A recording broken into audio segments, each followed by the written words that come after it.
മഞ്ഞക്കരു cholesterol വർദ്ധിപ്പിക്കുമോ? എന്താണ് സത്യം? അറിയാം. മുട്ടയുടെ മഞ്ഞയും വെള്ളയും എല്ലാം പോഷക സമൃദ്ധവും ആരോഗ്യവുമാണ്. എങ്കിലും വളരെയധികം ആരോഗ്യ ഗുണങ്ങളുള്ള ഈ മുട്ട ഹൃദയത്തിന്റെ ആരോഗ്യത്തിന് ദോഷം ചെയ്യുമോ? കൊളസ്ട്രോൾ വർദ്ധിക്കാൻ കാരണമാകുമോ?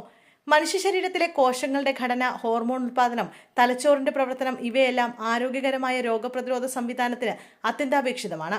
നമ്മുടെ ശരീരത്തിലെ കൊളസ്ട്രോളിന്റെ ഏകദേശം 85% നാം കഴിക്കുന്ന ഭക്ഷണത്തെ ആശ്രയിക്കാതെ സ്വന്തം കരളിൽ നിന്ന് ഉൽപ്പാദിപ്പിക്കപ്പെടുന്നതാണ്.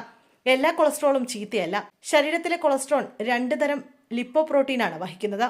കുറഞ്ഞ സാന്ദ്രതയുള്ള ലിപ്പോപ്രോട്ടീൻ LDL, ഉയർന്ന സാന്ദ്രതയുള്ള ലിപ്പോപ്രോട്ടീൻ HDL.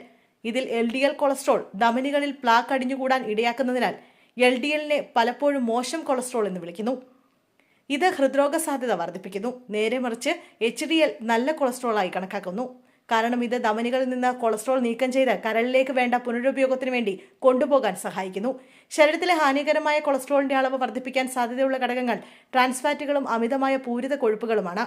മോശം ഭക്ഷണക്രമം, വ്യായാമക്കുറവ്, പുകവലി, ചില ജനിതക ഘടകങ്ങൾ തുടങ്ങിയവയും കൊളസ്ട്രോളിന്റെ അളവ് വർദ്ധിപ്പിക്കാൻ സാധ്യതയുള്ള ഘടകങ്ങളാണ്. മുട്ടയുടെ മഞ്ഞക്കരു പൂർണ്ണമായും ഒഴിവാക്കുന്നതിന് പകരം സമീകൃത ആഹാരത്തിന്റെ ഭാഗമായി ഇത് ആഹാരത്തിൽ ഉൾപ്പെടുത്താൻ എല്ലാ ആരോഗ്യ വിദഗ്ധരും നിർദ്ദേശിക്കുന്നുണ്ട്. കാരണം അവ വിറ്റമിനുകൾ, ധാതുക്കൾ, ആന്റി ഓക്സിഡന്റുകൾ എന്നിവ ഉൾപ്പെടെയുള്ള പോഷകങ്ങളുടെ കലവറ കൂടിയാണ്. ഇവരൊന്നും മുട്ടയുടെ മഞ്ഞക്കരു ഭക്ഷണത്തിൽ ഉൾപ്പെടുത്തരുത്. ഹൃദയ സംബന്ധമായ അസുഖങ്ങളുള്ളവർ, പ്രമേഹ രോഗികൾ, ഹൈപ്പർ റെസ്പോണ്ടേഴ്സ്, അതായത് ഭക്ഷണത്തിലൂടെ കൊളസ്ട്രോളിൽ ഉള്ളിൽ ചെല്ലുമ്പോൾ അവരുടെ രക്തത്തിലെ കൊളസ്ട്രോളിന്റെ അളവ് കൂടുതൽ ഉയരുന്നു, സന്ധിവാത പ്രശ്നങ്ങളുള്ള ആളുകൾ.